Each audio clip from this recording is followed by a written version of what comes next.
According to U.S. intelligence reports, Russia is at least planning for an invasion of Ukraine, perhaps even early next year. The invasion plan calls for nearly 200,000 Russian troops to mass near the Ukrainian border, along with tanks and artillery and battlefield tactical groups. And this is in addition to the provocative actions Russia has already taken. U.S. officials were quick to note Vladimir Putin's intentions are unclear, and perhaps Putin will not carry out the war plan. Nevertheless, the risk is being taken seriously enough that a meeting is scheduled between Putin and President Biden for Tuesday. A Russian invasion of Ukraine would ignite a major security crisis for Europe and create even more instability in what is already an increasingly unstable world. President Biden says the U.S. has a, quote, ironclad commitment to Ukraine's sovereignty. But what does that mean? For now, President Biden is expected to issue additional sanctions against Russia to deter Putin. But if Russia does act on this war plan and invade Ukraine, the U.S. is going to be expected to do a lot more than sanctions and stern lectures. Former Director of National Intelligence John Ratcliffe joins us now. Director, if we have an ironclad commitment to the sovereignty of Ukraine, why would Putin even be testing us like this? Well, Trey, I don't think it's testing. I think he's planning and preparing. You accurately identified that this threat is very real. That's not a matter of opinion. It's based on the specific intelligence that you talked about, and it's also based on history. The last time Putin amassed troops near the Ukraine border, he invaded. He took Crimea.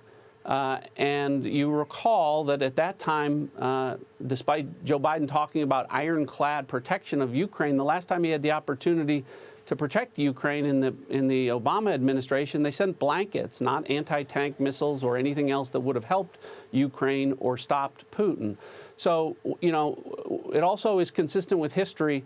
Putin has talked about the fact that he viewed Ukraine at the fall of the Soviet Union having separation from Russia as an invalid divorce. And he's talked about Kiev being the medieval cradle of Russian greatness. And so he does intend to unify Ukraine eventually into Russia. It's one of the two things that he's talked about the most. That, and of course, controlling growing Russian economy and controlling the flow of energy into Eastern Europe, which he's able to do with the Nord Stream 2 pipeline. So Joe Biden's already given him one of the things that he cares about the most, and the intelligence tells us that that Russia very likely may act on getting the second thing.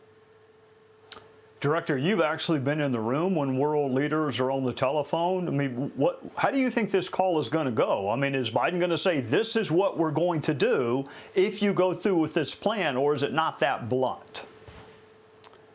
Well, it should be blunt, and it should be aggressive because, the concern in a call between Putin and Biden is Putin is an ex-KGB, and the advantage goes to Putin in an interaction with an American president who is viewed by both allies and adversaries as not being strong based on just on the actions that he's taken as president on national security issues.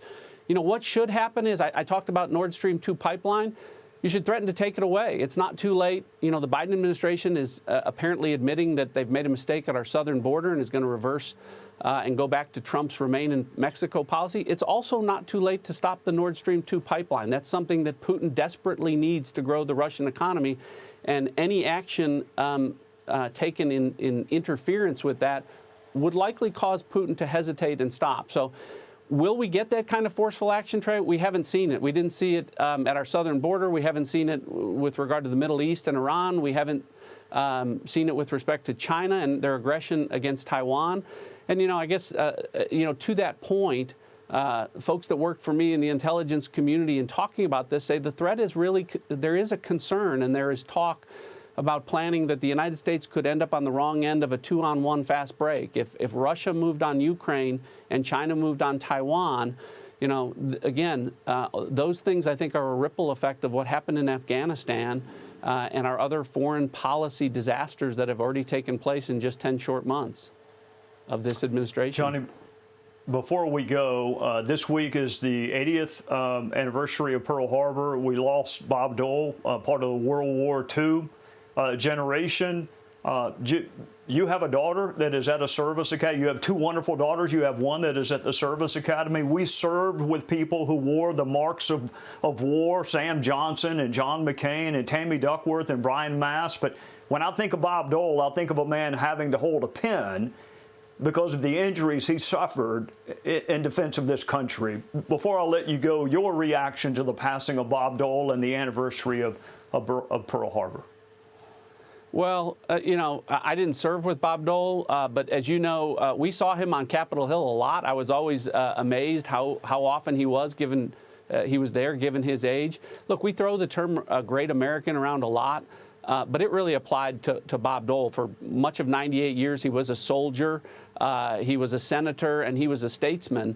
And, you know, look, you know, the greatest tribute you can give any public servant is to say, that the nation they served is stronger and better and kinder as a result of their service, and that absolutely applied to Bob Dole. And you know, as we approach the anniversary of Pearl Harbor, you know, we should remember and take stock that, you know, it took an attack on America and the use of a nuclear weapon to come to a conclusion. And you know, we don't want to revisit that. That's why when we talk about the things that are happening with Russia and China and Iran, strong leadership is needed. We should listen to the intelligence. I hope this administration will start doing that. Director John Ratcliffe, thank you for joining us. My best to your wife, Michelle, and your two daughters. Thanks, Trey. Hey, Sean Hannity here. Hey, click here to subscribe to Fox News YouTube page and catch our hottest interviews and most compelling analysis. You will not get it anywhere else.